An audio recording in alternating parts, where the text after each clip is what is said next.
وہ شخص جو کم از کم اس ملک میں 2 سال سے مقیم ہے،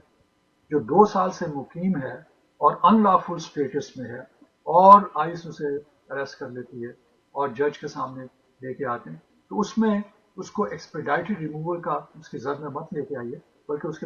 کی بات سنیے اور دیکھیے کہ اس کے پاس کون سے ایسے راستے موجود ہیں کہ جس کے ذریعے سے ہم اس شخص کو یہاں پہ مراعات دے سکتے ہیں۔ اب وہ 2 سال والا معاملہ بھی ختم ہو گیا۔ اب یہ ہے کہ کوئی بھی شخص، یہ ضرور ذہن میں رکھیے، خاص طور پہ ایسے لوگ کہ جو ان ڈاکومنٹڈ ہے، حیثیت میں ہے، کیونکہ بہت سے لوگ یہ سمجھتے تھے کہ جناب ہم کو 2 سال سے زیادہ سے یہاں پہ مقیم ہے، اور اگر آئس ہم کو آگے اریسٹ بھی کر لیتی ہے تو ہم بانڈ پہ رہا ہو سکتے ہیں۔ جی نہیں، اب جو پالیسی بنائی گئی ہے اس میں اس کے مطابق اگر ان ڈاکومنٹڈ کوئی شخص یہاں پہ امیگرینٹ ہے